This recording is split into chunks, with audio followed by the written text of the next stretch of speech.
Bonsoir à toutes et à tous. Je suis ravi de vous accueillir ce soir pour cet échange. Alors, Confrontation Europe a eu l'idée de cet échange pour essayer à chaud, hein, Oui, d'avoir un éclairage sur le Conseil énergie qui a eu lieu vendredi. Ça n'a pas été un conseil conclusif dans la totalité. Il y a quelques pistes qui ont été dégagées. On va y revenir pendant 1 heure et demie. Mais c'est un conseil qui est d'autant plus important qu'on voit bien qu'il y a une réponse collective qui s'impose par rapport au mouvement qui est celui des marchés de l'énergie depuis le 24 février, depuis l'agression russe contre l'Ukraine, qui a déstabilisé complètement un marché électrique européen basé sur le coût marginal de l'électricité construit à partir du gaz, à partir de la dernière unité gaz mise en service. Et donc, tout l'édifice construit patiemment depuis 25-30 ans s'est retrouvé questionné. Et les Européens ont découvert notamment que l'énergie, c'était une arme géopolitique. Alors, Patrice, Jacques et moi, on a lu, et avec beaucoup de passion, Les grandes batailles de l'énergie, l'ouvrage de Jean-Marie Chevalier. Et Jean-Marie Chevalier, dans cet ouvrage, rappelait que l'énergie, ça peut être aussi violence, ça peut être aussi pouvoir, ça peut être aussi manipulation. Et les Européens avaient peut-être un petit peu oublié ce pilier dans le triangle qui s'appelle sécurité des approvisionnements. Et on redécouvre les enjeux liés à ces domaines-là. Alors, le Conseil énergie de vendredi, disais-je, a esquissé quelques pistes. Ces pistes, ça pourrait être un price cap concernant le prix du gaz. Et la question étant, est-ce qu'on met un price cap au prix du gaz uniquement russe, auquel cas certains pays de l'Est de l'Europe peuvent dire, mais attendez, nous qui sommes très concernés par la dépendance au gaz russe, on va se retrouver directement impactés, ou est-ce que c'est un price cap sur l'ensemble du gaz consommé ou utilisé pour produire de l'électricité en Europe? Deuxième question, est-ce qu'on va réguler aussi le prix de l'électricité produite à partir de ce qu'on appelle des productions inframarginales, c'est-à-dire tous les autres de production d'électricité, mais qui pourraient bénéficier d'un effet d'aubaine si on limite, on capte le prix du gaz? Quel type de soutien on accorde ou pas aux producteurs énergétiques en situation de difficulté et de fragilité quant à leur bilan? Et troisième question, comment on réduit la demande? Comment on fait en sorte que, quatrième question plutôt, comment on réduit la demande? Comment on fait en sorte de réguler la consommation? Est-ce qu'on reste sur des dispositifs nationaux? Est-ce qu'on européanise ces dispositifs? Donc voilà, une série de questions qui seront traitées. La Commission européenne va, dans les jours qui viennent, sur la base du mandat que le Conseil énergie lui a donné vendredi, formaliser des propositions concrètes. Un nouveau Conseil énergie est attendu d'ici la fin du mois de septembre. Mais on voit bien que voilà, le sujet énergétique va être le sujet majeur au plan économique, au plan politique, ces prochaines semaines, ces prochains mois. Donc, pour répondre à ces questions, Confrontation Europe est heureux ce soir d'accueillir deux des meilleurs économistes de l'énergie que notre pays a. Et j'entends par là Jacques Percebois, professeur émérite à l'Université de Montpellier, président fondateur du CREDEN, et qui par ailleurs est un ami avec qui j'ai eu la chance d'écrire quelques ouvrages, quelques articles, et même considération amicale et d'écriture avec Patrice Geoffron. Patrice est professeur à l'Université PSL Paris-Dauphine. Il pilote toutes les équipes en charge de l'énergie et au-delà de Dauphine et sur ces questions. Et on a eu la chance aussi d'écrire quelques papiers avec Patrice. Donc, avec tous les deux, on a vraiment les deux grands spécialistes du sujet. Et donc, je laisse à Christophe Béguinier, qui est le conseiller énergie de Confrontation Europe, le soin d'animer l'échange. Et puis, je reprendrai peut-être la parole à la fin de ce bel échange qui nous attend. Christophe, je te prends la main. merci, merci Michel. Bonsoir à toutes et à tous. Donc effectivement, tu as présenté nos deux économistes, dont j'ajouterai par ailleurs que dans le débat actuel, ils sont évidemment libres de tout propos et ne défendent pas des intérêts privés. Nul doute que chacun essaie de tirer un tout petit peu la couverture à lui, chacun des acteurs du marché.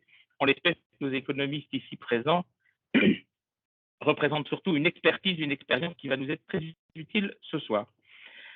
Je vais commencer, alors tu l'as dit Michel, il y a eu cette réunion des ministres le 9, vendredi dernier. Beaucoup de questions restent en suspens et donc je vais commencer par interpeller Jacques Percebois par rapport à une récente production en connaissance des énergies où il évoque les pistes, les pistes qui pourraient être abordées pour améliorer le fonctionnement du marché de l'électricité, le rendre, je vais utiliser un mot un peu à la mode, un peu plus résilient.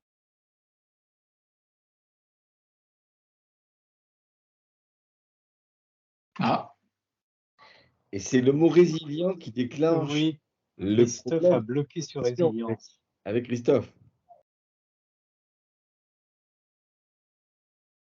C'est arrêter sa caméra si on peut. Oui, peut-être qu'il a un problème de charge sur son réseau.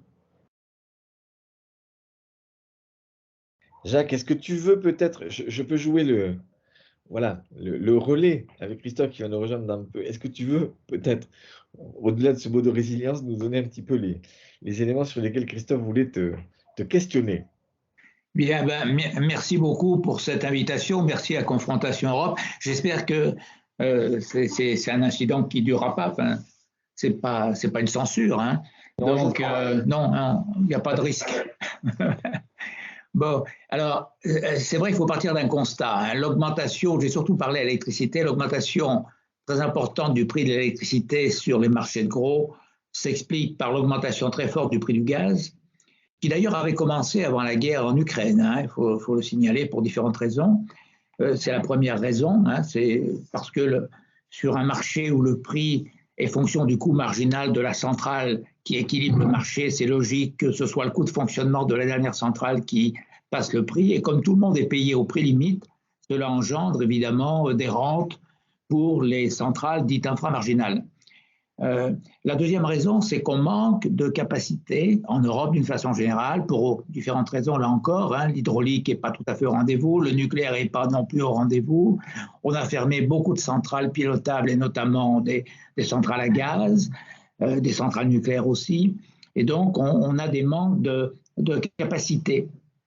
Et donc, dans un contexte où eh bien, il y a en plus des tensions sur les marchés internationaux, on s'aperçoit d'ailleurs que le prix d'équilibre est parfois supérieur au coût marginal de la centrale marginale. Alors à partir de là, les pistes, il y en a plusieurs qui ont été évoquées, notamment par la Commission européenne ou par différents pays, parce que la Commission a repris certaines pistes, mais d'autres pistes avaient été évoquées. La première, je dirais, qui fait l'unanimité, c'est qu'il faut essayer de réduire la demande. Bon, l'efficacité énergétique va réduire la demande d'électricité, notamment en pointe, et donc ça, c'est de toute façon nécessaire. Et j'ajoute que ça va se produire non pas par des interventions publiques obligatoires, mais parce que l'augmentation du prix va évidemment, je dirais, limiter la demande. La deuxième solution à laquelle on pouvait penser, mais qui n'a pas été retenue, c'est dire on pourrait faire des enchères, non plus à prix limite, mais à prix offert. C'est ce qu'on appelle, je dirais, des enchères du type pay as bid.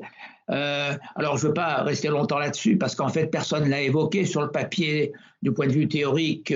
Ça veut dire que chacun propose son coût marginal et que ceux qui sont retenus reçoivent le prix qu'ils ont proposé, non pas le prix de la dernière offre retenue.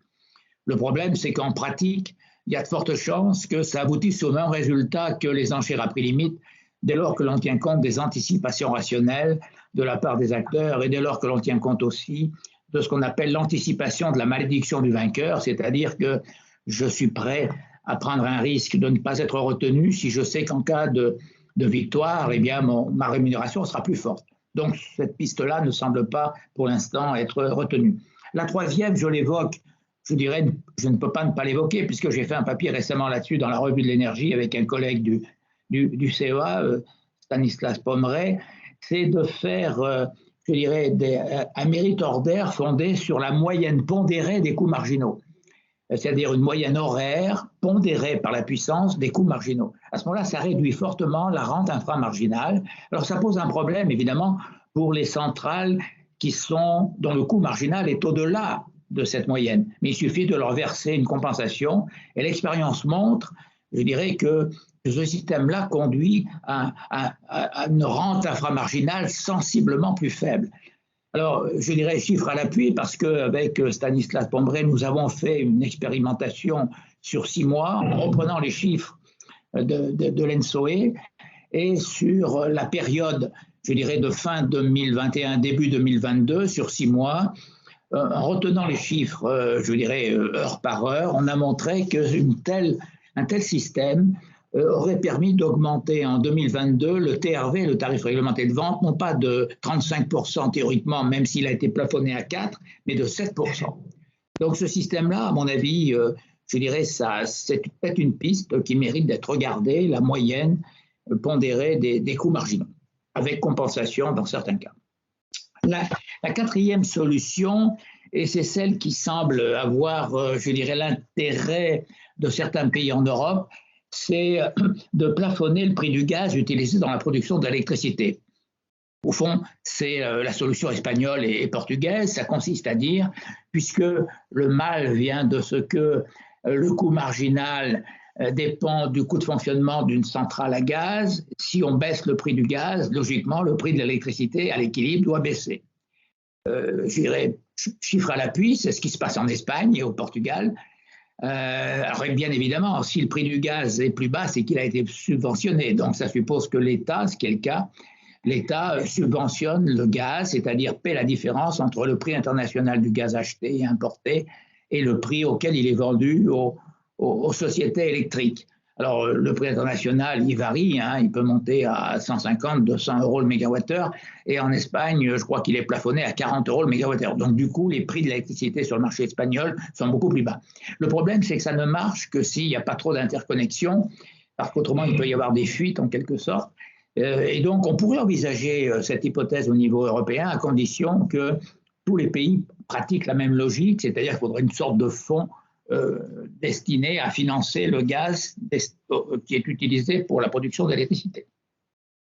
Alors la cinquième solution, c'est celle aujourd'hui qui semble avoir les préférences de la Commission, c'est-à-dire au fond de plafonner la rente inframarginale des centrales inframarginales, en disant il y a des profits excessifs, donc au lieu d'être payé au prix limite, on continue à faire une logique de mérite ordinaire fondée sur les coûts marginaux, mais on plafonne en quelque sorte le revenu auquel les centrales inframarginales ont le droit. Alors ça concerne les centrales nucléaires, ça concerne les centrales, je dirais, éoliennes, solaires, hydrauliques.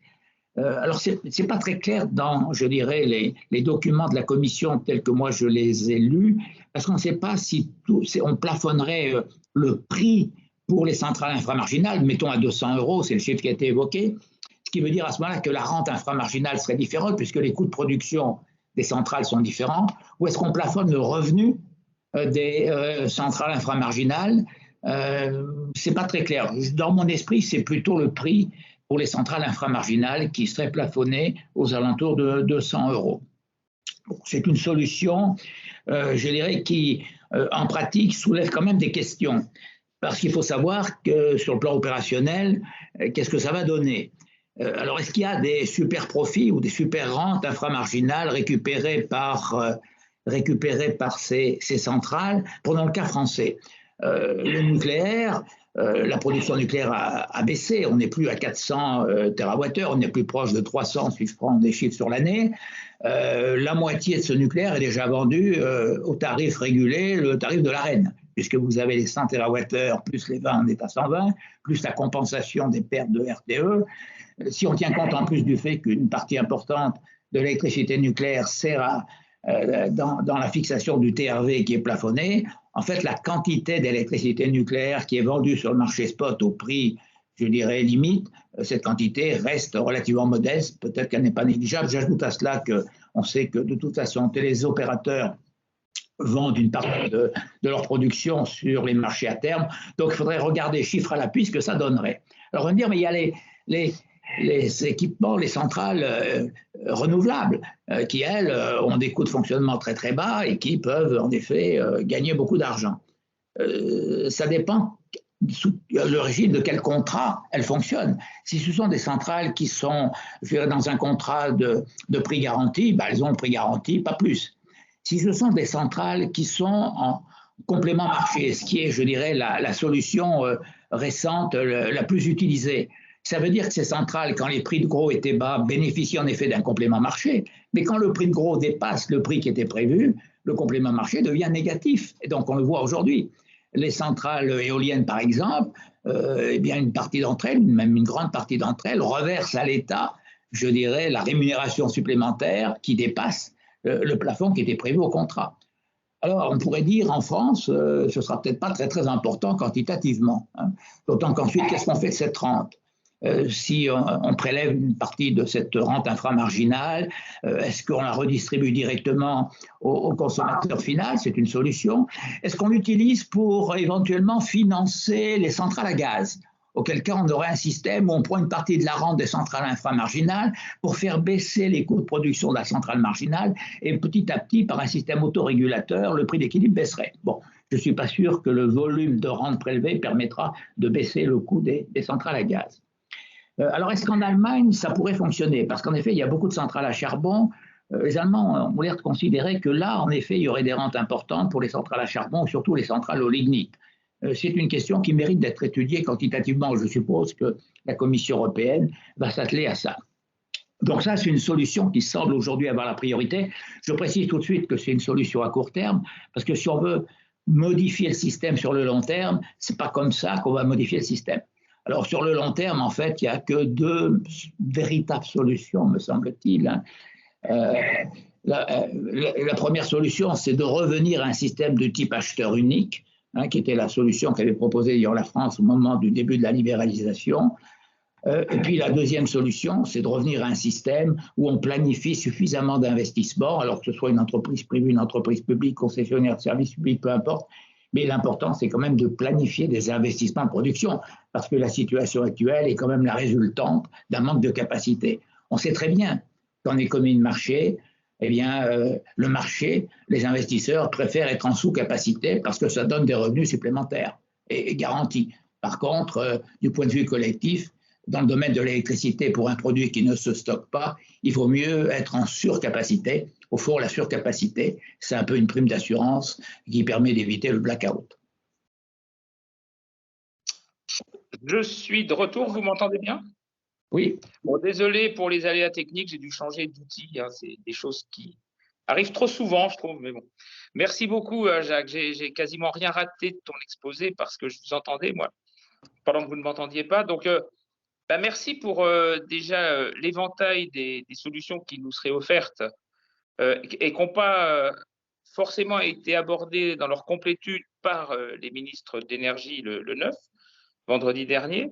Merci aussi pour le diagnostic, parce qu'effectivement, tu l'as dit en conclusion, sur le marché de l'électricité, la crise ne vient pas de nulle part. Elle vient notamment d'un déséquilibre, comme tu l'as indiqué, entre l'offre et la demande.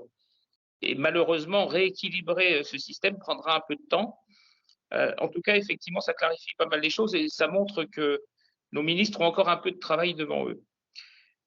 Je vais interpeller maintenant Patrice parce qu'on a avec Jacques abordé essentiellement, je dis bien essentiellement, mais pas que, la question du marché de l'électricité.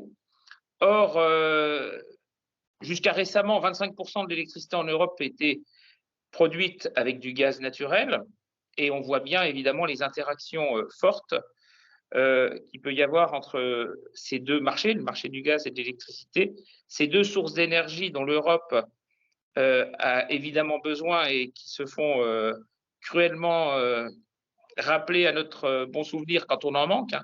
On n'a pas de gaz chez nous, ou peu, et on a un déficit d'électricité comme on vient de l'évoquer. Donc, Patrice, est-ce que tu peux nous donner un éclairage sur cette dualité électricité et gaz? Et puis, on verra ensuite quel enseignement on peut en tirer.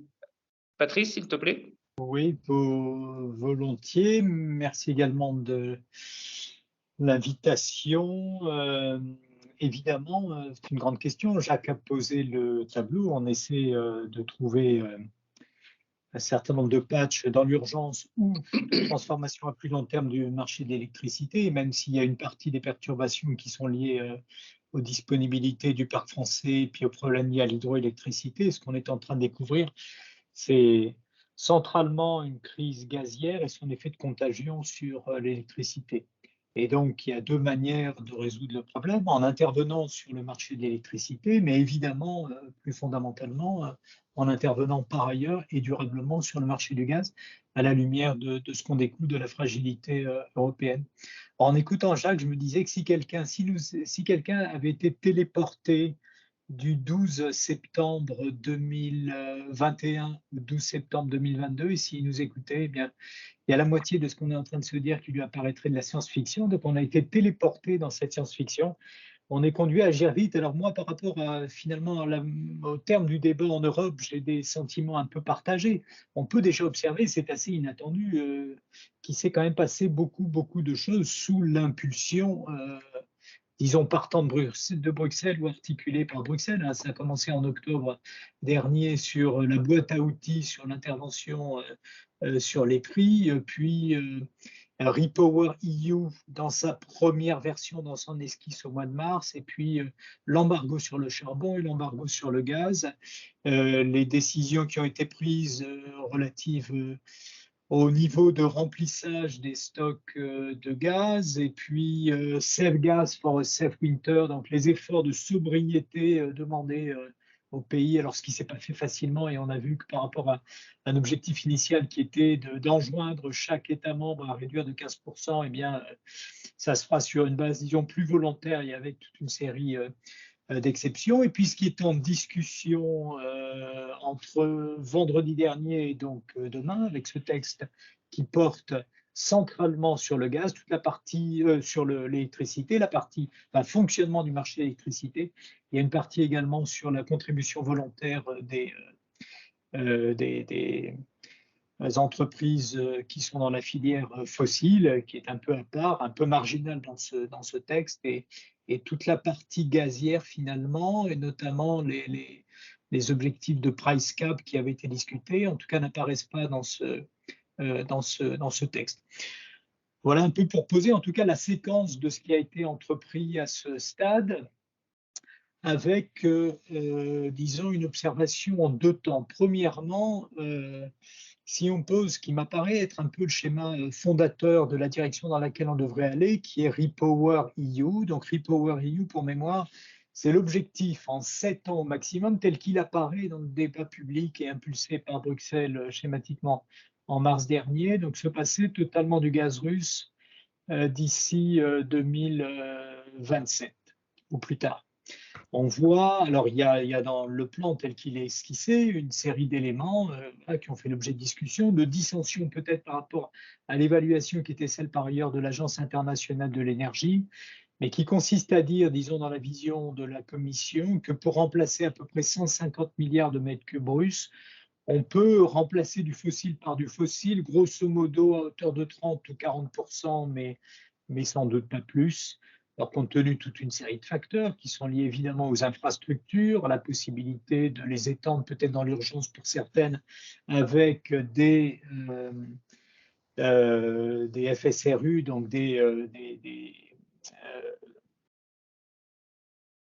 équipements de regazéification flottants, donc qui permettent d'être déployés dans des délais bien plus courts que des ports méthaniers, ce qui peut être une solution évidemment dans l'urgence pour l'Allemagne. Comme vous le savez également, c'est envisagé également au large du Havre de telle manière à additionner, à étendre la capacité de GNL de la France. Mais de fait, on s'aperçoit assez rapidement que s'il s'agit d'utiliser et de saturer les équipements actuels en termes de gazoducs, eh bien, on bute assez rapidement sur la capacité de la Norvège à nous envoyer significativement plus de gaz, à la capacité de l'Algérie d'en faire autant. Et puis du côté du GNL, eh bien, évidemment, c'est une industrie qui a ses délais de déploiement, qui est également extrêmement concurrentielle et qui fait l'objet, dont les produits font l'objet d'une demande assez soutenue en Asie, et ce qui concourt à expliquer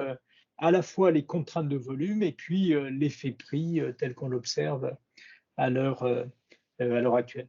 Donc, premier enseignement, sur la solution de moyen terme, eh bien, il y a toute une partie de la réponse qui va être une réponse, j'allais dire, non gazière, en tout cas non gazière fossile. Et si on regarde ce qui avait été envisagé par la Commission européenne, et encore une fois sous réserve des précisions qui seront apportées à l'automne, l'objectif était de remplacer ces 150 milliards de mètres cubes à hauteur de 35 milliards à peu près par du gaz vert, donc du biométhane assez largement en 2030, et en doublant l'objectif qui était déjà assez ambitieux. Donc, il faudra voir si les filières, et notamment si on regarde le potentiel, il y a un potentiel important tel qu'il est évalué par la Commission européenne, un potentiel important en France. Il faut voir si on peut mettre le système sous pression de telle manière à faire x2. Alors, pour avoir un ordre de grandeur, x2 en France à l'horizon 2030, ça conduirait à passer de 10% de gaz vert à 20% de gaz vert, et donc on aurait là à peu près l'équivalent de ce qu'on importe de Russie. Donc, en première analyse, c'est une perspective politique assez attrayante, voilà, sous réserve de faisabilité. Il y a une partie importante qui est relative à l'hydrogène à l'hydrogène vert évidemment, et qui pose toute une série de questions également de maturation accélérée de cette filière. Et puis le reste, eh bien, ce sont des déploiements accélérés d'ENR électrique, donc photovoltaïque pour ce qui est des délais de déploiement les plus courts, et puis par ailleurs éolien. Donc une manière de dire qu'une partie importante de la crise du gaz, en tout cas telle qu'elle est évaluée à ce stade, peut-être que de nouveaux éléments pourraient intervenir à l'avenir, eh bien, ne reposera pas sur du gaz fossile. Alors, ça ne veut pas dire que la partie relative au gaz fossile est sans importance, évidemment, et notamment, elle l'est tout particulièrement, parce que là, on a une espèce de raisonnement un peu en moyenne à la maille européenne, mais on voit bien qu'à l'est de l'Europe, évidemment, on a des situations qui, pour certains des États membres, sont particulièrement tendues. Mais donc, premier message, voilà, dans cette perspective, eh bien, on a finalement une solution à la crise du gaz qui n'est pas majoritairement gazière pour ce qui est des solutions qui vont devoir être activées. Alors, ça n'est pas ce qui occupe l'avant-scène à l'heure actuelle. Évidemment, l'avant-scène, c'est les voyages italiens en Algérie ou le voyage du président de la République en Algérie de même, et puis des discussions sur des achats groupés, uniques, etc., etc. Donc ça, c'est pour la perspective telle qu'elle apparaissait, telle qu'elle s'est dessinée à partir du printemps.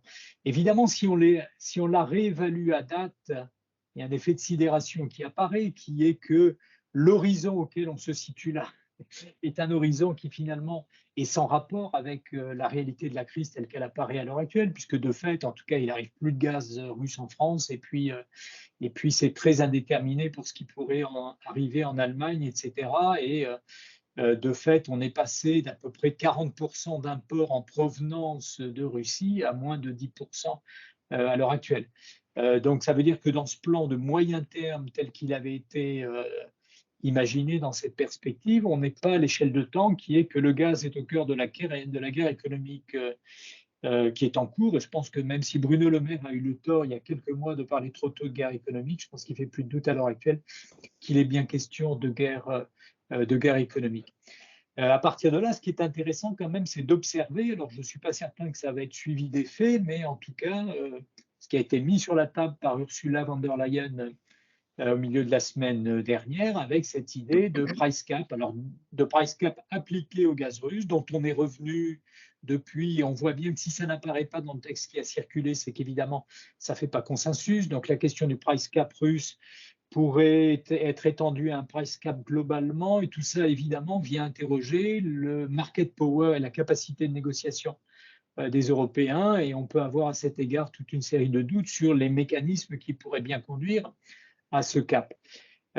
Finalement, d'en faire la menace, si je puis dire, ou de mettre ce type de marché en main, de type à prendre ou à laisser aux Russes, ça montre un peu le chemin parcouru, même si je pense qu'in fine, on n'ira probablement pas dans cette direction. Mais finalement, de passer d'une situation au mois de mars où la perspective en Europe, c'est de dire on en sort en 5 ans, quelques mois après, au mois de septembre, de dire à la Russie, écoutez, on est en train d'envisager un price cap, ça montre qu'il s'est passé un certain nombre de choses, même si, voilà, dans l'état actuel de la discussion, en tout cas pour les échos qu'on peut en avoir, il y a des raisons de douter que ce soit l'offre, si on peut dire, avec beaucoup de guillemets, qui soit faite in fine aux Russes. Mais de fait, si ça devait être le cas, il est assez probable qu'à ce moment-là, ça conduirait, ce serait l'équivalent finalement d'un embargo, parce que j'ai beaucoup de mal à imaginer que du côté russe, on continue à alimenter, alors à quelques exceptions, notamment celle de la Hongrie et de quelques relation qui reste amicale au-delà de la Hongrie, qu'on continue à alimenter une partie de l'Europe sous régime de ce price cap. Donc ça, c'est un petit peu sur, j'allais dire, l'analyse à chaud des différents temps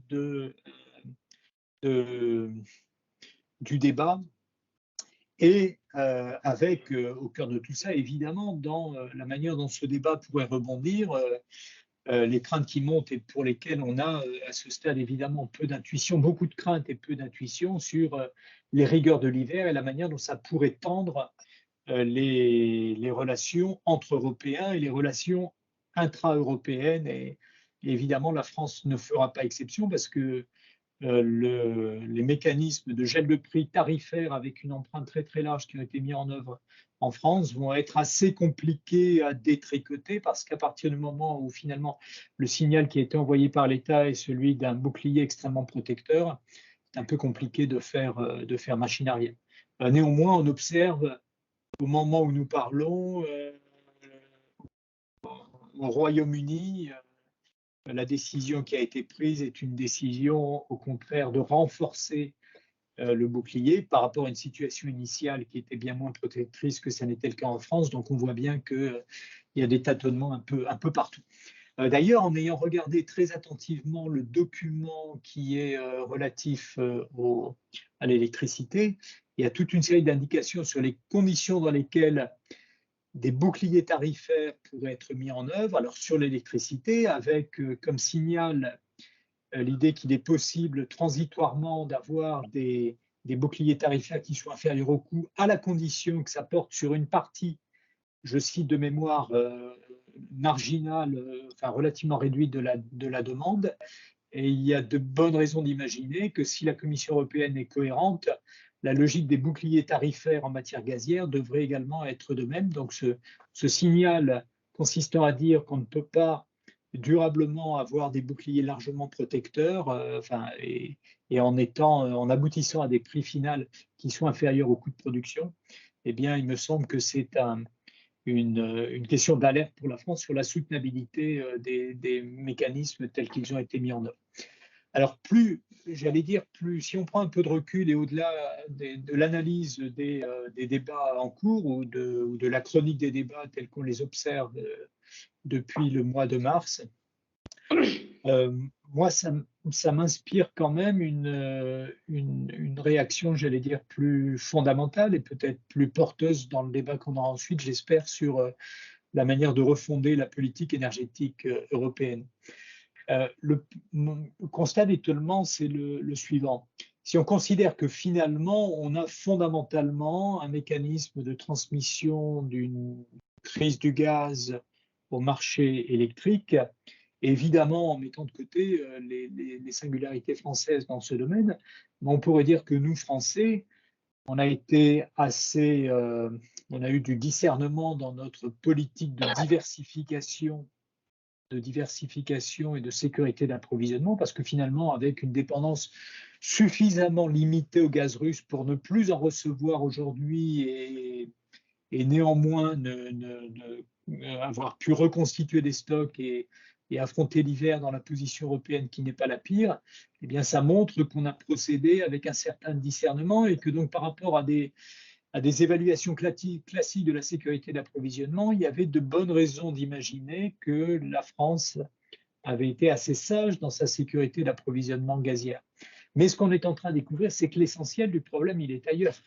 Parce que finalement, à partir du moment où on est dans une zone économique et monétaire intégrée, notre sécurité d'approvisionnement, elle dépend de toute une série de paramètres et notamment de ce qui va arriver en Allemagne et en Italie, qui sont les deux grandes bases industrielles de l'Europe, qui sont également des économies gazières et bien plus que nous le sommes. Et si ces deux pays devaient entrer en récession du fait d'une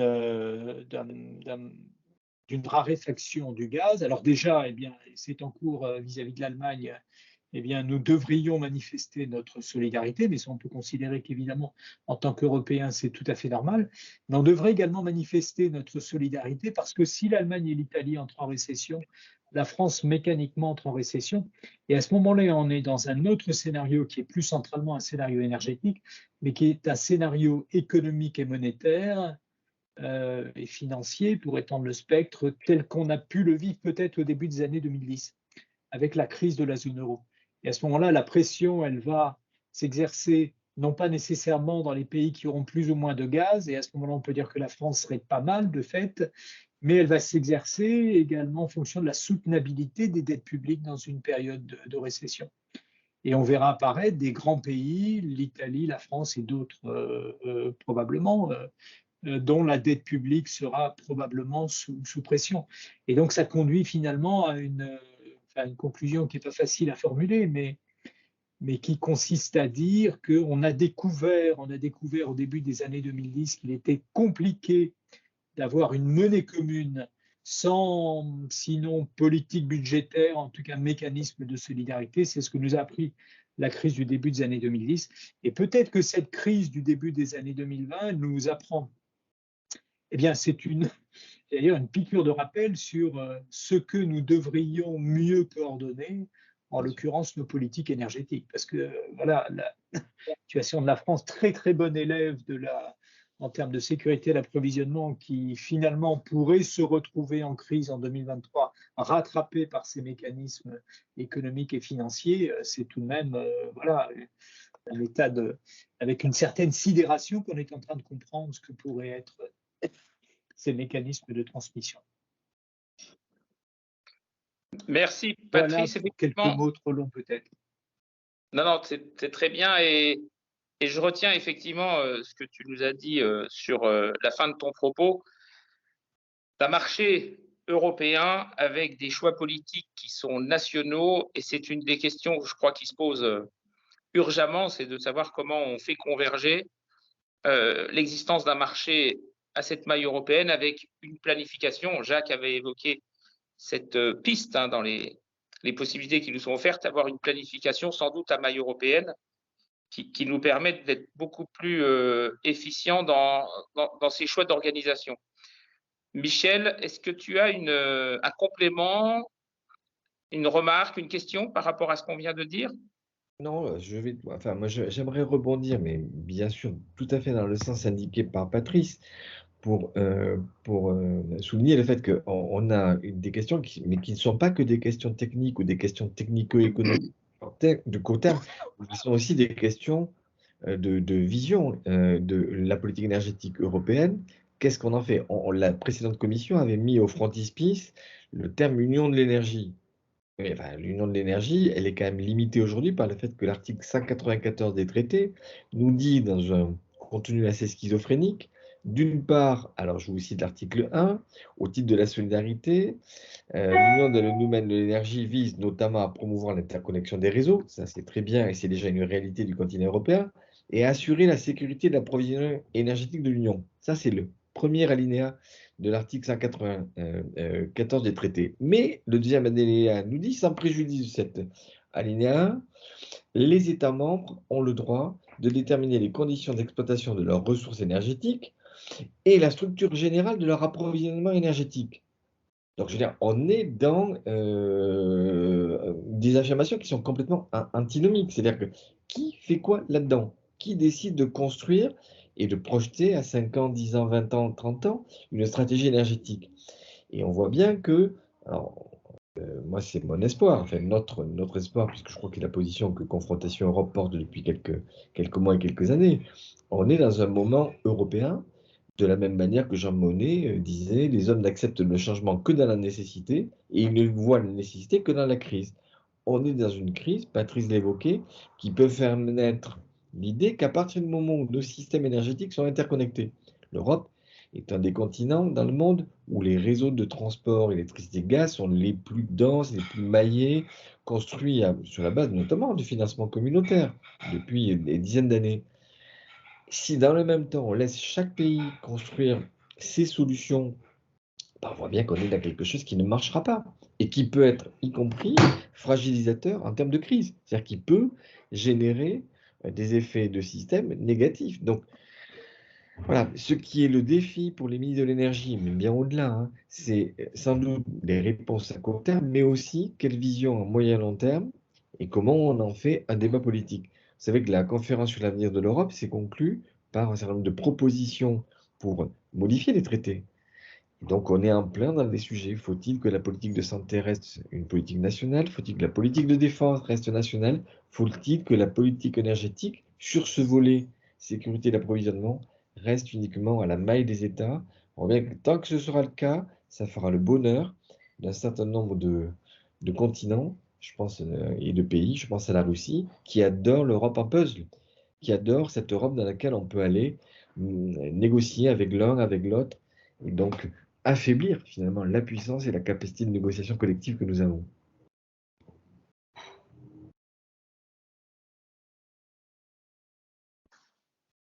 Oups, pardon, merci. L'image, ça sert aussi. Je Voilà. me permets de on va dire, principe de base de l'électricité, hein, celui de la plaque de cuivre et de sa surface.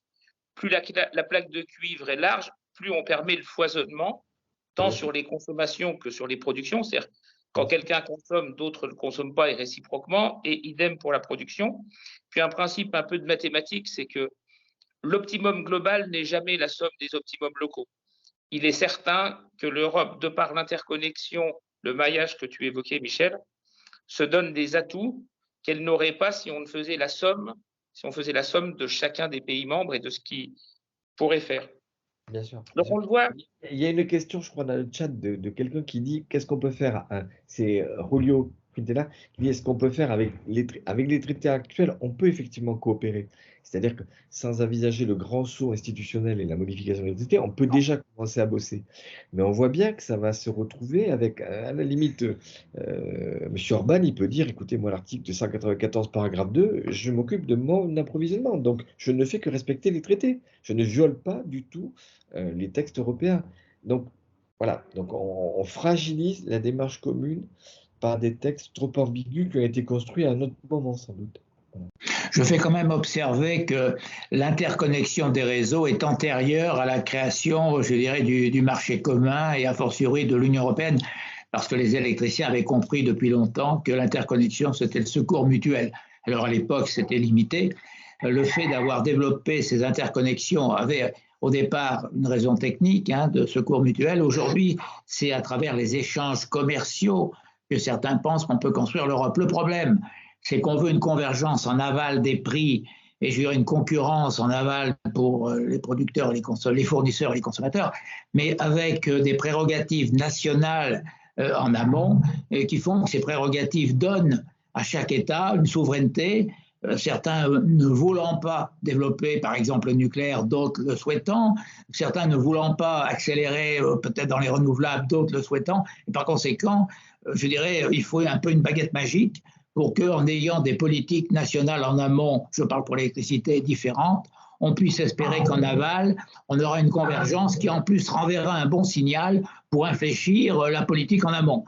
Donc tout ça, c'est, je dirais, par approximation successive, assez ambitieux et on comprend bien qu'il y ait des difficultés. C'est très clair. C'est extrêmement clair. Il y a de l'écho. Je ne sais pas. Ça passe? Ok. C'est bon, ça passe. Donc, on vient effectivement de balayer assez largement les questions qui se sont posées au ministre le 9 et les réponses potentielles qui pouvaient y être apportées.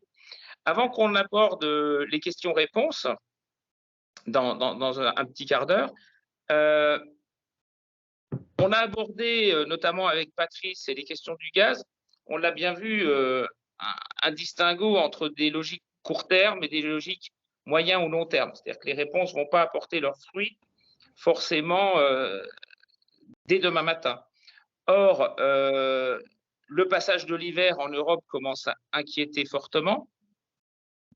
Qu'est-ce que vous pourriez nous dire pour éclairer justement le débat autour de la question du passage de l'hiver, de peut-être l'impact que ça peut avoir sur l'économie? Patrice l'a évoqué aussi, l'industrie, alors particulièrement en Allemagne, en Italie, mais également en France. On a des industriels à hauteur à peu près de 10% du PIB en France qui sont exposés à l'augmentation des prix de l'énergie de façon extrêmement brutale. Est-ce qu'à court terme, vous pensez que les actions autour de la sobriété telles qu'elles sont positionnées, telles qu'elles nous sont présentées, pourrait nous permettre de passer l'hiver de façon un peu plus sécure déjà pour le système électrique notamment en particulier, et comment trouver des pistes qui permettraient de protéger l'industrie en France et ailleurs en Europe. C'est une question qui n'est pas facile puisque les réponses, forcément, il faut les trouver avec un effet quasi immédiat. Jacques, est-ce que tu peux nous dire un mot sur ta perception de ce passage de l'hiver? Alors, le passage de l'hiver va dépendre de deux paramètres fondamentaux. Le premier, c'est la température. Ça, ce n'est pas une grande découverte, mais ça va être tout à fait déterminant.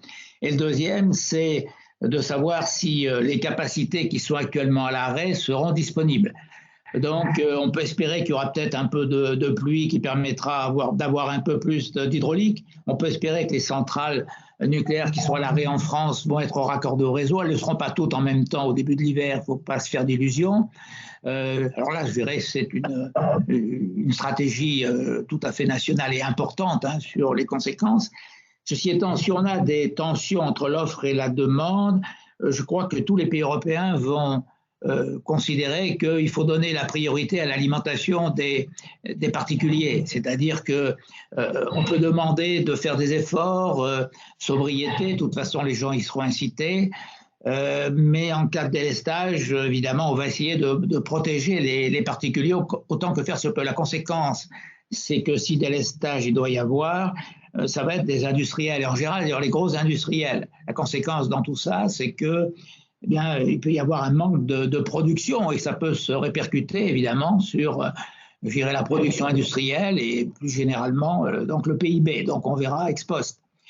Alors les solutions, à court terme, il n'y en a pas énormément, parce qu'on peut penser qu'à moyen terme, certains industriels, par précaution, vont peut-être faire de l'autoproduction, mais ils ne vont pas faire ça en 3 semaines, même si certains louent des équipements qui fonctionnent au fioul pour faire de la production d'électricité, ça va rester marginal.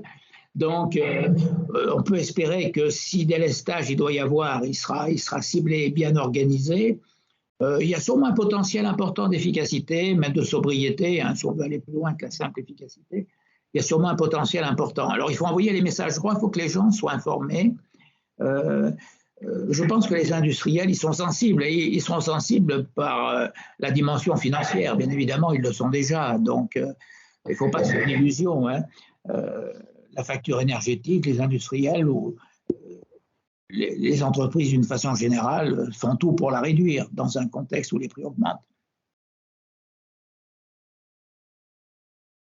Oui, je viens. Patrice, oui. Oui.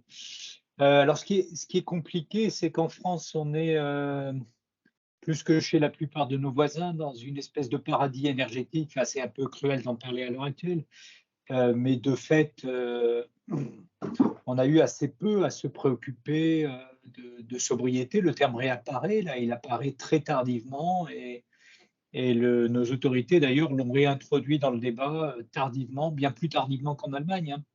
En Allemagne, il y avait déjà des landes avant l'été, à l'intérieur desquelles, à certaines heures de la journée, on se douchait à l'eau froide. Donc, on part de loin et c'est compliqué. Les règles européennes en matière gazière, telles qu'elles ont été élaborées à partir de la fin des années 2000 et puis raffinées, etc., et telles qu'on les trouve rappelées et précisées dans Safe Gas for Safe Winter, établissent clairement la hiérarchie des priorités. Donc les priorités sur les ménages, et on peut imaginer que pour les ménages slovaques en particulier, j'ai appris qu'ils pouvaient faire -20 ou -25. Le fait de ne pas se voir couper le gaz en hiver, évidemment, est essentiel. Et puis nos concitoyens, on leur envoyait des messages de fait à la fois de mobilisation, mais un peu lénifiants, etc. Et puis nos concitoyens, ils sont perdus pour la plupart parce que être sobre en gaz et être sobre en électricité, c'est pas exactement la même chose. Ils ont peur de se voir couper le gaz, mais on ne peut pas couper le gaz, pas simplement pour des raisons de priorité, mais parce que techniquement, ce n'est pas possible, mais on peut le faire pour l'électricité.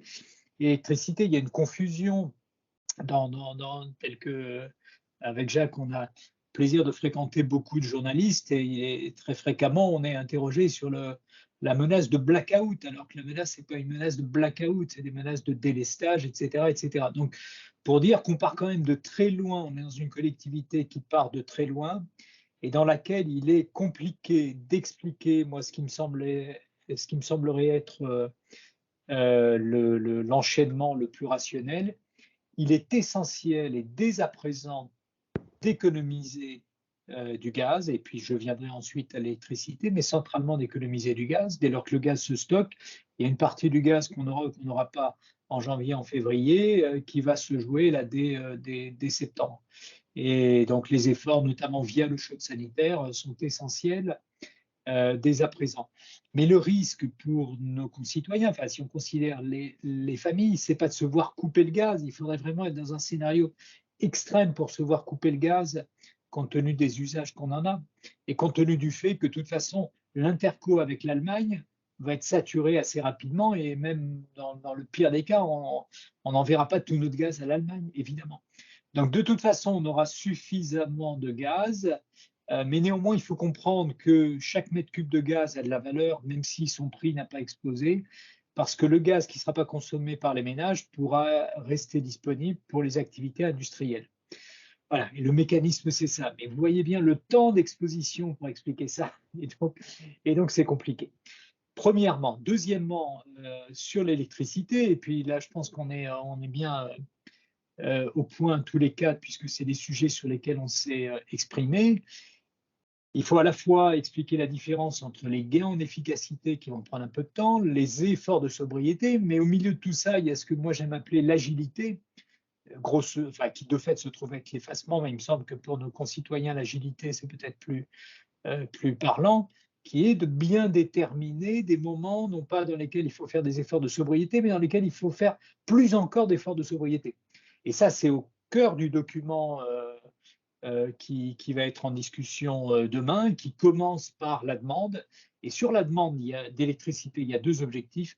Un objectif de réduction en moyenne de la consommation, un objectif d'écrêtement des pointes de consommation, et en soulignant bien que l'écrêtement des pointes de consommation, ça dépend de deux paramètres. Un paramètre classique qui est la pointe du soir, etc., et notamment l'électrosensibilité pour la France, mais également, et c'est dit dans ce document, des tensions qui peuvent apparaître et qui sont liées à des trous de production, cette fois, dans les ENR.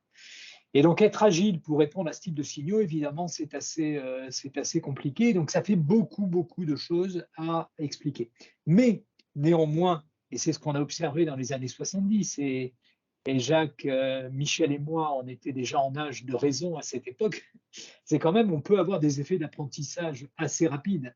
Et donc, il me semble que le vrai enjeu qui est crucial, c'est comment est-ce qu'on aborde l'hiver prochain, comment est-ce qu'on essaie de passer dans des conditions où nos sociétés ne deviennent pas chaotiques, et comment à partir de là, on en garde de toute façon quelques pratiques absolument essentielles, parce que derrière la guerre, etc., l'objectif, c'est le Fit for 55. Et évidemment, ça va supposer des efforts d'efficacité, certes, mais des efforts de sobriété. Donc, c'est quand même des bonnes pratiques qu'on va… Et dernier élément, à mon avis, qu'on ne dit pas suffisamment, si éteindre une lumière au moment où on se parle, à 19h27, évidemment, c'est économiser de l'électricité. À cette heure-là, c'est économiser du gaz, très probablement.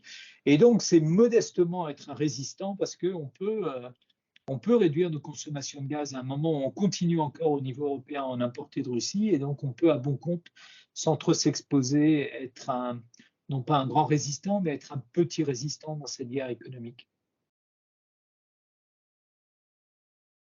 Michel, juste, si tu pouvais juste compléter une question que je me pose au moins, c'est que en économie, on parle souvent de signal prix, et que donc ça a été évoqué tant par Patrice que par Jacques. Il y a des dispositions en France, notamment autour du bouclier tarifaire, dont on comprend évidemment l'intérêt, ça va de soi, mais qui quelque part, contrairement à ce qu'on peut observer dans d'autres pays, et ça a été, on y reviendra, évoqué dans le chat, hors d'Europe, en Californie, on a vu tout récemment des problèmes d'équilibre du système. Le signal prix a sans doute des vertus pour indiquer le bien fondé de cette nécessaire sobriété. Or, quid de ce qui se passe en France, et comment faire en sorte qu'on puisse l'utiliser sans pour autant déclencher d'autres problèmes?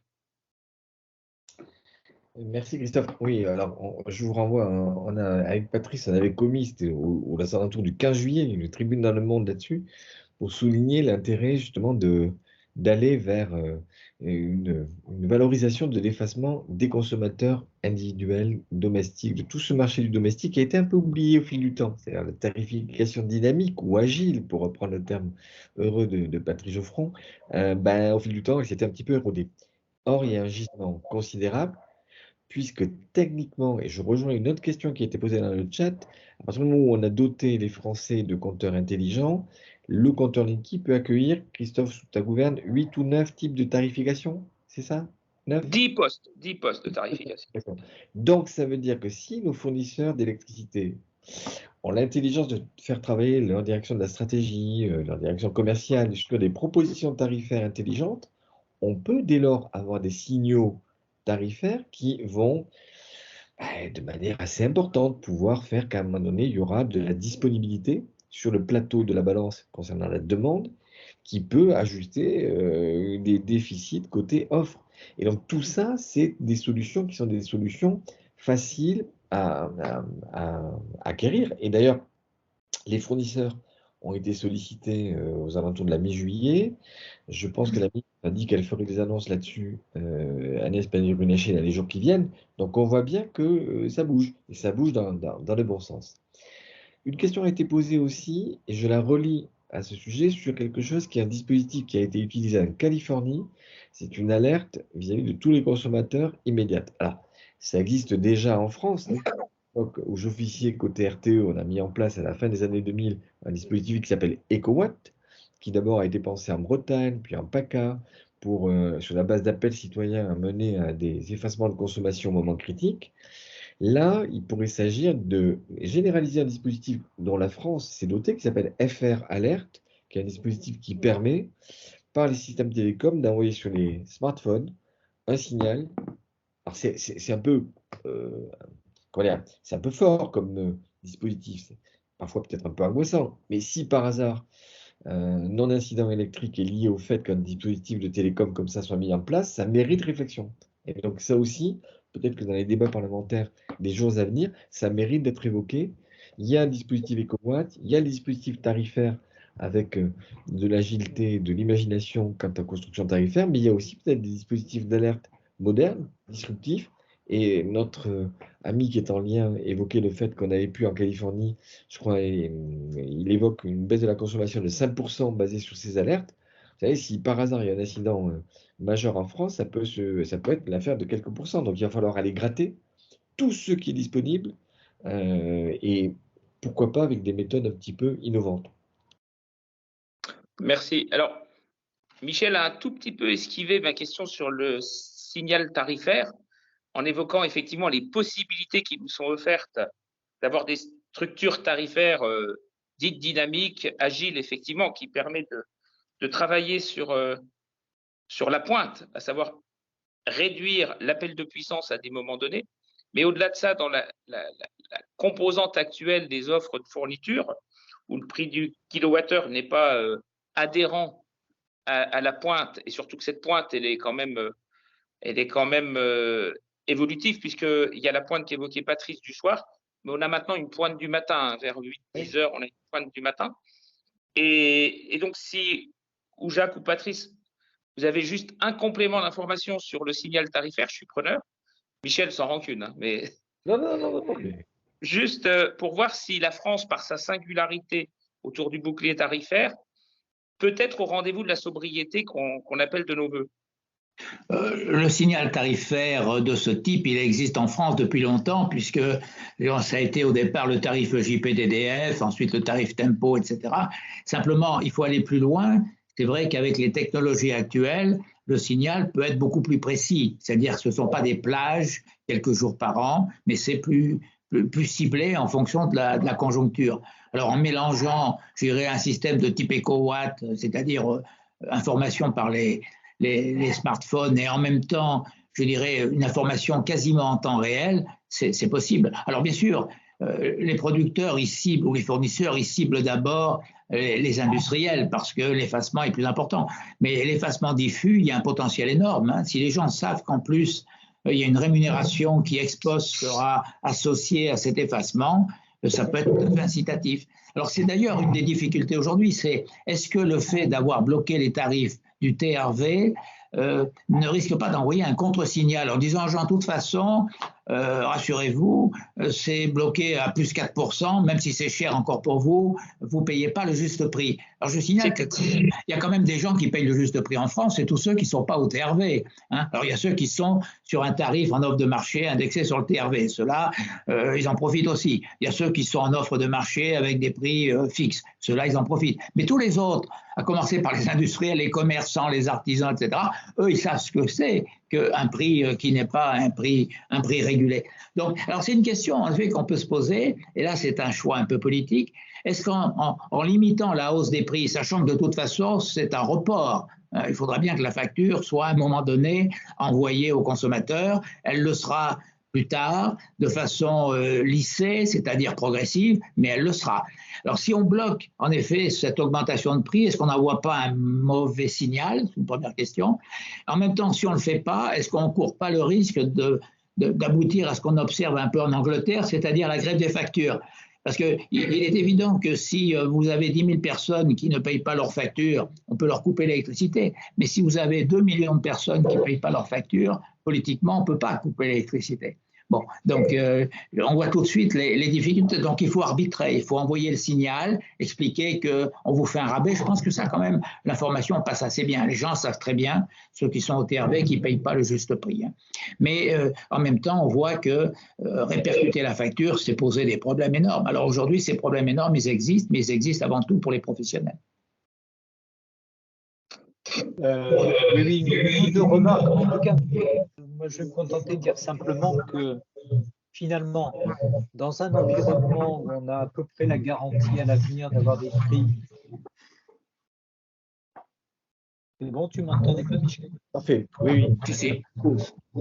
Oui, ce que je disais, c'est que plus fondamentalement, la question qu'on peut se poser, c'est si les mécanismes de prix qui étaient en vigueur durant la dernière décennie sont efficaces pour aborder une décennie qui va être plus chaotique. Je n'ai pas nécessairement d'idée précise là-dessus, mais on voit par exemple, et ça vaut pour tous les prix énergétiques, on a un problème qui est la manière dont une partie de la fiscalité, via la TVA, a un effet procyclique en renforçant les chocs de prix. Donc par exemple, ça peut être un sujet évidemment d'interpellation collective.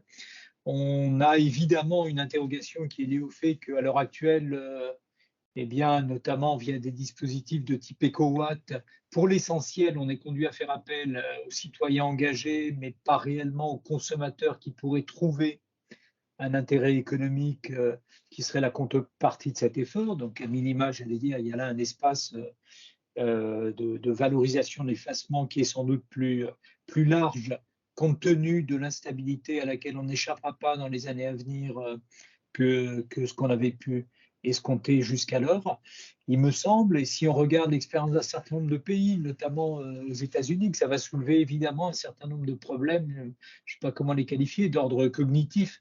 On est quand même le paradis que je décrivais, qui est un paradis de tarifs plats pour l'essentiel. Enfin, c'est un peu compliqué collectivement d'aller vers des tarifs de prix dynamiques, etc., etc. Donc, il va falloir évidemment qu'il y ait de l'accompagnement, il va falloir qu'on aide au discernement, il va falloir que derrière tout ça, il y ait des offres qui soient bien comprises si on devait aller dans cette direction. Mais à minima, le constat qu'on doit faire là dans l'urgence, c'est que parmi ceux à quoi on n'avait pas été préparé, on n'a pas les mécanismes de prix qui nous permettent d'aller valoriser l'intégralité du potentiel d'agilité, pour continuer à le qualifier de cette manière. Et alors, je vois dans le chat qu'on fait état de toute une série de dispositifs dans lesquels on peut avoir, et évidemment, ce sera la convergence plus tard vers ce qu'on pourrait appeler pompeusement, et c'est trop tôt sans doute, les smart homes, etc. On n'en est quand même pas là. Mais évidemment, au fur et à mesure du renouvellement des équipements ménagers, d'électroménager, etc., on peut avoir un potentiel de pilotage à distance et de services associés. Le problème, c'est que premièrement, on n'en est pas là. Le deuxième problème, c'est que par rapport aux 5 millions de ménages précaires, on peut évidemment avoir des doutes sur le fait qu'ils soient des early adopters, je le dis avec mes mots, avec mon jargon d'économiste, de ces équipements. Et donc, voilà, s'il faut fondamentalement repenser les mécanismes de prix de détail, on a là un gros sujet. Et évidemment, même si avec Michel et d'autres, on a essayé d'agiter le débat, on ne va pas le clore d'ici l'hiver prochain. Merci. Oui, Michel.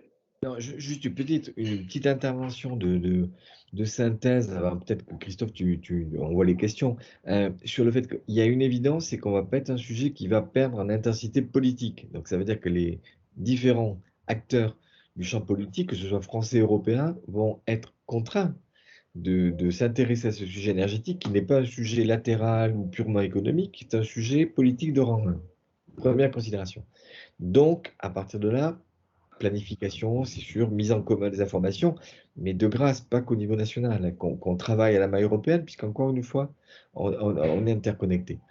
Et puis, après, il y a les questions aussi, c'est dans le chat, hein, de modèle économique. Ça veut dire qu'à la fois, il y a des interventions publiques nécessaires, évidentes, parce que c'est un sujet structurant, et en même temps, il faut qu'on construise des modèles économiques qui volent de leurs propres ailes. Il faudra que les acteurs économiques de demain du secteur puissent trouver leurs recettes et leur rémunération sans qu'on crée des usines à gaz administratives ou régulatoires qui seraient illisibles. Donc ça, c'est pas simple, hein, parce qu'à quel moment le politique reprend le sujet en main pour passer la crise, à quel moment il laisse le système fonctionner avec des modèles qui sont viables pour les entreprises, c'est peut-être le défi aussi des mois, voire des années à venir. Merci Michel. Je vais balayer les questions du chat et pendant que je les balaye, je partage avec vous une information que vous avez peut-être en tête, c'est que nos politiques sont en train de se questionner à l'heure où on parle sur la bonne augmentation du tarif régulé bleu, le TRV, et ils se demandent de combien on peut l'augmenter. Donc ils sont à l'ouvrage là-dessus. On devrait avoir la fumée blanche bientôt et on verra si l'incitation à faire des économies est là. Donc, j'ai une question, effectivement, tu l'évoquais, Michel, sur toutes les solutions d'efficacité énergétique. Bon, ça a été dit par vous trois, hein. C'est vrai qu'il y a l'efficacité énergétique, la sobriété. L'efficacité énergétique renvoie, comme ça a été dit dans le questionnement, et Patrice l'a bien formulé, à des travaux, quelque part, une modification d'un système engagé qui nécessite un peu plus de temps qu'une sobriété immédiate. Je ne savais pas que les Allemands prenaient des douches froides depuis quelques mois, mais ça, on peut être sûr que ça permet de réduire instantanément la consommation d'énergie. Donc, je pense que la réponse a été apportée de ce point de vue.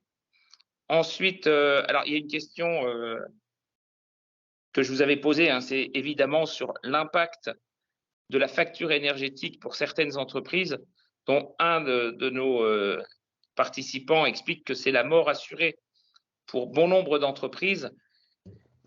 Je pense que personne n'imagine autre chose, non pas qu'une mort assurée, mais qu'une contrainte majeure pour les entreprises. Je crois qu'il n'y a pas de mécanisme qui permettrait, sous votre contrôle, de permettre à ces entreprises d'avoir une facture à l'identique de ce qu'ils avaient il y a 1 an ou 2. Quoi. Alors, peut-être deux observations sur ce point. Premièrement, dans le texte qui va discuter demain à Bruxelles, il y a une invitation, puisque dans les 2 questions qui nous sont posées par Charlie, il y a une invitation aux États membres à étendre le soutien qui a été apporté aux ménages, aux PME, sans plus de détails. Donc ça, c'est un point. Et puis deuxièmement, et le débat, il est lié à ce que tu évoquais sur les TRV, c'est-à-dire que le problème à l'avenir, ça va être de réallouer l'effort de la collectivité entre les ménages. Et moi, mon point de vue d'économiste, un peu bébête sans doute, dire quand même que l'effort indifférencié qui a été fait, couvrant assez largement les ménages, pas en totalité, mais assez largement, et a fortiori si on ajoute les 30 centimes à la pompe au moment où nous parlons, est quand même un effort qui a coûté 30 milliards d'euros, qu'on va avoir du mal à reproduire en 2023. Et en 2023, évidemment, l'enjeu, c'est que les entreprises les plus fragiles, et on peut penser aux PME, voilà, bénéficie également d'un bouclier. Alors, une fois qu'on a dit ça, je ne sais pas du tout ce que ça veut dire, puisque bénéficier d'un bouclier, c'est ce qui est en train de se discuter. Mais en tout cas, c'est bien un sujet qui est au cœur des discussions à Bruxelles. Je crois qu'il y a un élément auquel il faut également penser, même s'il n'est pas très très important, c'est vérifier qu'il n'y a pas trop de spéculation, c'est-à-dire qu'on ne profite pas, que certains opérateurs ne profitent pas de la situation. La Creux est en train de faire un peu le ménage en matière d'arène notamment, de vérifier en effet qu'il n'y a pas eu des comportements stratégiques qui ont abouti à, par exemple, mettre les clients dehors tout en ayant profité, je dirais, d'un arène auquel on n'a plus le droit. Donc, la spéculation, ce n'est pas la principale raison, de loin, de l'augmentation des prix, mais quand le prix d'équilibre est quand même très au-dessus du coût marginal de la centrale marginale, il y a quand même des interrogations qui doivent être posées. Donc, il faut au moins vérifier. Merci, Jacques. Alors, oula, mon micro résonne. Donc, on a effectivement une invitation à parler beaucoup des PME. Je crois que ça a été dit, hein, il y a un vrai arbitrage, entre guillemets, à faire entre le financement public des moyens de protection pour les particuliers et ceux qui vont, comme le disait Patrice, émerger probablement, espérons-le. En tout cas, c'est ma position, espérons-le pour les entreprises. On a une question qui est intéressante, hein, puisqu'elle est en plein dans l'actualité, sur le gaz à nouveau. Patrice, si tu veux apporter un élément de réponse, c'est l'interconnexion qui fait débat, le fameux MidCat, entre la péninsule ibérique et la France, que réclame l'Allemagne, que souhaite l'Espagne, et que la France juge pas forcément utile. Si tu pouvais nous apporter un élément de réponse rapide. Oui, moi je n'ai pas beaucoup plus d'éléments que ce qui a été rendu public l'autre fois par le président de la République, hein, sur le fait que, sur la base des données disponibles, ça lui semblait être, alors d'une part, et ça c'est de toute façon une réalité industrielle, une solution qui est longue à déployer, donc qui risque d'arriver après la bataille, et en ayant à l'esprit qu'encore une fois, l'objectif européen n'est pas de remplacer chaque mètre cube de gaz fossile qui viendrait plutôt ici par du gaz fossile qui viendrait d'ailleurs. Donc, je pense que c'est vraiment un sujet sur lequel il faut être très, très prudent, fortiori compte tenu du fait que l'histoire est en train de basculer et c'est fou le nombre de kilomètres de tuyaux de l'Est vers l'Ouest, soit qu'on n'utilisera pas, soit qu'on utilisera sensiblement moins.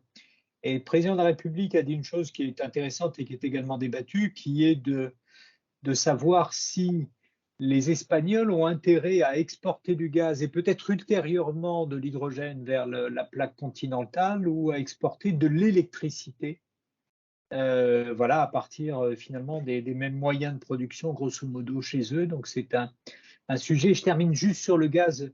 Christophe, tu faisais état d'un débat en cours. Il se trouve qu'il y a une news qui vient de paraître et qui vient éclairer un peu ce qu'on disait tout à l'heure sur le price cap. Je vous lis simplement le titre. La Norvège est sceptique sur un plafonnement du prix du gaz. Donc la Norvège, désormais, très très largement premier fournisseur de l'Europe et qui vient nous dire, écoutez, les enfants, vous êtes gentils, mais voilà. Donc ça montre un peu les difficultés vers lesquelles on pourrait se trouver si on capait la Russie, ça a déjà été dit, mais si on voulait le faire plus largement. Je voudrais juste, pardon, je voudrais juste ajouter quelque chose sur MidCat. Alors, outre le problème du délai de construction de MidCat, c'est un vieux problème MidCat, hein, parce qu'il y a déjà un projet c'est pas un projet récent.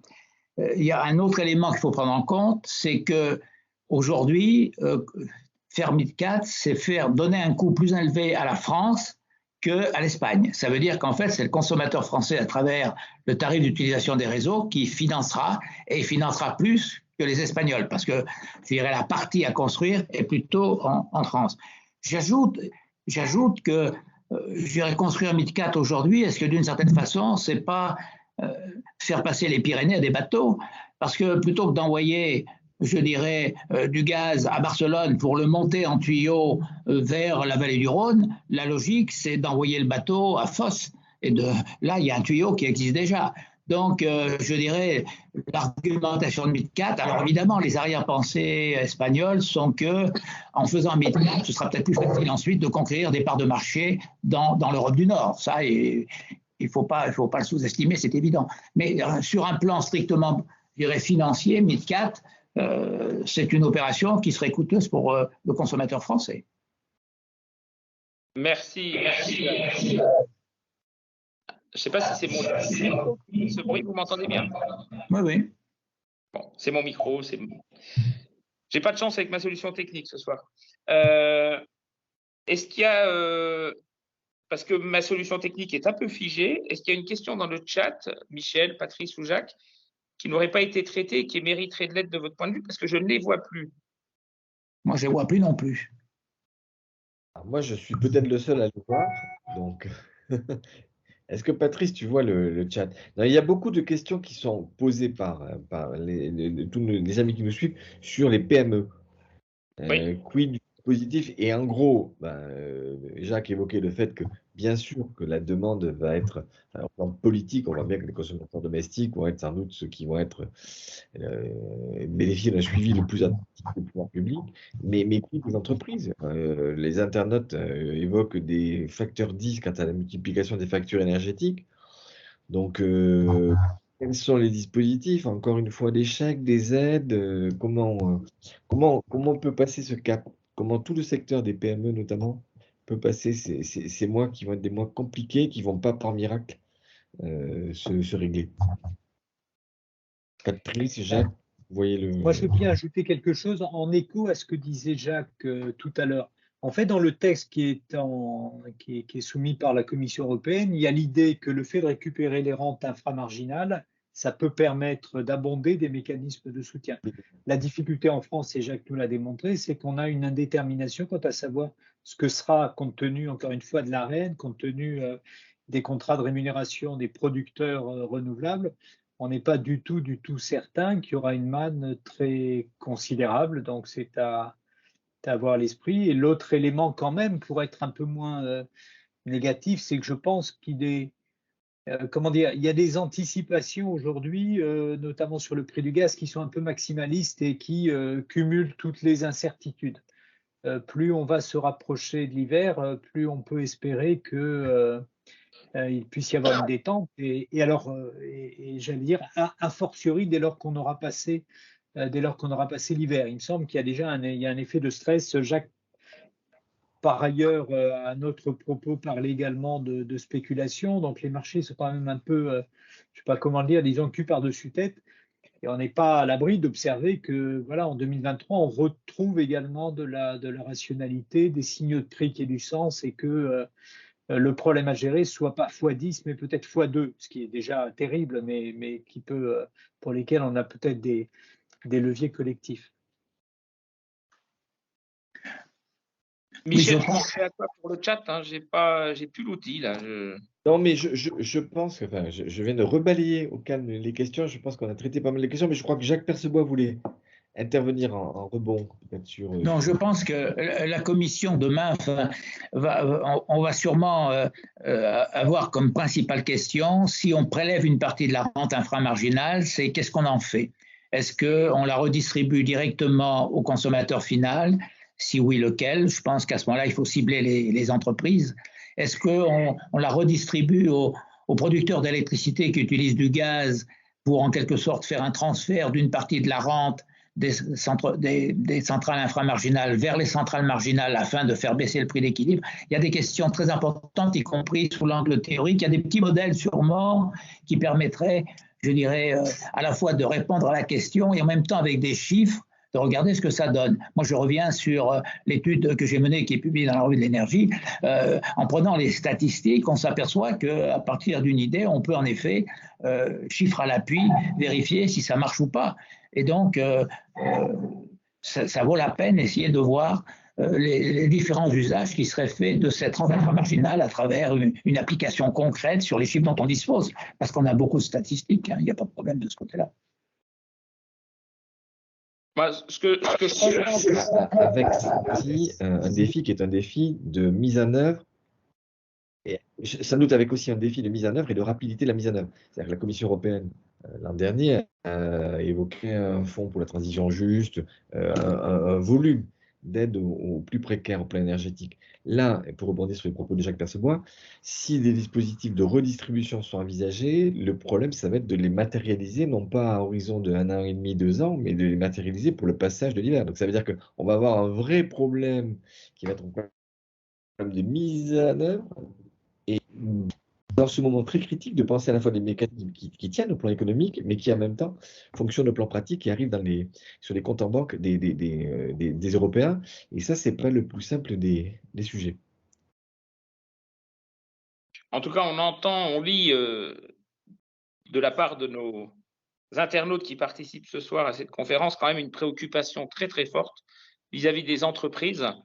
Et effectivement, l'entreprise qui ne pourra pas passer l'hiver du point de vue de sa comptabilité quelque part, elle serait amenée à disparaître. Et là, la problématique serait plus de savoir si on aura assez d'électricité pour les mois et les années à venir, mais bien d'avoir des emplois. Donc, ça renvoie à d'autres problématiques économiques qui sont, je pense, majeures. Et de mon point de vue, quand même, les internautes mettent le doigt sur le point le plus critique, c'est comment on va être capable de maintenir notre activité économique, notre activité industrielle particulièrement, comme le disait Patrick, dans un contexte aussi tendu que celui-ci. La conclusion, c'est que l'énergie, c'est, je dirais, une marchandise tellement stratégique qu'il ne faut pas être au pied du mur pour essayer de voir comment on saute, il faut réfléchir à l'avance. Et dont l'expérience actuelle nous montre qu'on n'a peut-être pas anticipé suffisamment, je dirais, les problèmes que peut poser l'augmentation très forte d'une énergie qui ensuite va perturber tout le fonctionnement du système. Absolument. Oui, Patrice. Moi, je pense que ça doit nous conduire aussi à réestimer un peu, j'allais dire, le rendement caché des efforts de décarbonation avec Jacques dans un contexte très différent. On a eu à travailler, disons, sur l'évaluation socio-économique d'investissement dans des sociétés selon que ces sociétés sont stables ou selon qu'elles peuvent être chaotiques. Vraiment, dans le domaine du nucléaire, peu importe, mais il me semble que ce qu'on est en train de comprendre, c'est que notre fragilité économique, elle est liée au fait, si on regarde les choses sur le long terme, et je l'ai déjà évoqué, Michel, lorsqu'on discutait l'autre soir, la dette publique durant la décennie 2010, depuis le début des années 2010, elle a augmenté d'à peu près 1 000 milliards d'euros. Et il se trouve qu'elle a notamment augmenté sous le coup de 3 chocs qu'on aurait pu mieux absorber si on avait été plus décarboné. Alors, plus décarboné, c'est des systèmes de transport plus décarbonés, c'est du logement plus efficace, etc. Les 3 chocs, c'est la crise des gilets jaunes, et notamment si à ce moment-là, on a des systèmes de transport plus décarbonés, eh bien évidemment, les choses se passent mécaniquement différemment. La deuxième crise, c'est la crise Covid. Il y a des travaux de plus en plus qui établissent un lien entre la pollution de l'air et la surmortalité Covid, notamment en Europe. Un gros papier qui est paru récemment, Le Monde notamment en a fait état. Donc ça veut dire que moins de pollution de l'air, donc plus de décarbonation, moins de pollution de l'air au plan local, c'est moins de pression sur les systèmes de santé, moins de confinement et moins de quoi qu'il en coûte. Et troisième temps, c'est la crise actuelle. Évidemment, si on est plus décarboné, eh bien, on peut mieux résister dans la perspective de l'hiver parce que on peut circuler même avec un prix du pétrole élevé, on peut chauffer même avec un prix dans des logements plus efficaces, même avec un prix du gaz ou un prix de l'électricité plus élevé, etc., etc. Ça veut dire que si on était en 2010 et si on devait faire l'évaluation socio-économique de l'entrée dans cette décennie, eh bien, de toute évidence, on n'avait pas les bons outils, ou le moins qu'on puisse dire, il n'y a personne à flageller, si je puis dire, parce c'est une erreur collective, on n'avait pas prévu de traverser autant de chaos. Et ça, il ne faut pas le perdre de vue, parce que lorsqu'on doit réfléchir à la planification, à la manière de la financer, à l'importance des efforts, il faut qu'on prenne en compte la manière dont on aurait été considérablement plus résilient si on avait, et notre dette qui encore une fois s'est accrue de 50% du PIB entre la fin des années 2000 et maintenant, elle serait considérablement moindre si on avait été plus décarboné. Donc ça, il faut le faire entendre, il ne faut pas le perdre de vue. Merci. Oui, je suis tout à fait d'accord avec Patrice. Simplement, il faut observer que la décarbonation qui va se traduire par une augmentation du poids de l'électricité, notamment de l'électricité décarbonée, ne nous mettra pas complètement à l'abri des risques géopolitiques, parce que cette décarbonation va s'accompagner de la nécessité de faire appel à des métaux et des minerais stratégiques. Certes, ils se recyclent largement, mais ça peut être aussi pour demain un facteur de dépendance stratégique. Et donc, il importe d'y réfléchir dès maintenant. Tout à fait. Ça nous entraîne vers une nouvelle géopolitique. Il ne faut pas considérer que de laisser derrière nous les fossiles, ça nous conduira à passer de l'enfer au paradis, ça nous conduira à passer de l'enfer à une sorte de purgatoire dont on va découvrir les recoins, et tu as raison. Maintenant, la plupart de ces matériaux se stockent mieux que le gaz, et donc… et se recyclent. Ouais. Donc, j'allais vous donner la parole pour chacun d'entre vous le mot de la fin. Patrice, je comprends l'importance effectivement que tu donnes à la décarbonation accélérée de notre économie et à ce qu'elle nous permet en termes de résilience. Je ne sais pas si tu as quelque chose à ajouter, mais ça me paraissait être une bonne façon de présenter le débat et aussi de re-questionner nos politiques énergétiques. Il faut juste comment dire, c'est une évidence absolue, enfin, c'est une évidence historique. On est la première zone de pays à avoir émergé au 19e siècle. On n'a plus de pétrole, on n'a plus de gaz. Et on est dans un monde très chaotique dans lequel cette dépendance nous est délétère. Voilà, donc il faut qu'on en tire les conséquences. Il me semble qu'il n'y a plus d'ambiguïté. C'est très clair. Jacques, un mot pour finir sur cette question européenne au départ. Je dirais que la crise actuelle sur le plan énergétique nous met un peu dans la même situation qu'un territoire qui fait face à un feu important de forêt. Il faut dans un premier temps faire appel aux pompiers pour essayer de régler le problème, mais il faut réfléchir à moyen terme aux solutions d'éviter ce genre de feu. Et donc au niveau européen, il faut bien réfléchir sur le moyen et le long terme et pas seulement regarder ce qu'on peut faire à court terme. Mais je crois qu'il faut en profiter pour en effet réfléchir à une stratégie de long terme sur la planification en quelque sorte des moyens de production. Bon, une parabole. Michel, je te propose de conclure. On arrive précisément au terme de notre heure et demie. Il est 20h, donc quelle précision, quel talent, Christophe, dans l'animation de cet échange. Donc, simplement pour remercier vraiment du fond du cœur à la fois Jacques Percebois, Patrice Geoffron, Christophe Béguinet qui a joué parfaitement le rôle d'animateur. Et pour vous dire aussi que Confrontation Europe va organiser tout au fil des semaines, des mois qui viennent, d'autres manifestations sur l'énergie. Nous avons sur notre site un onglet Europe durable et énergie dans lequel on va mettre bien entendu les publications, les différents articles ou notes que Jacques et Patrice pourront produire ces prochaines semaines. Donc voilà, donc ce n'est que le début d'une réflexion ce soir qui va sans doute nous amener sur les 6 mois, voire l'année qui vient, à réintervenir sur le sujet de l'énergie. Et encore une fois, merci, vous avez été nombreux. Il est encore plus d'une cinquantaine avec nous, malgré la lumière qui tombe. Vous voyez qu'on est résilient et très, très dans le monde de demain à Saint-Jeannet, voilà, économe. Donc, bonsoir à toutes et à tous et à très vite pour de nouvelles aventures. À bientôt. Bonsoir. Merci beaucoup. À bientôt. Au revoir.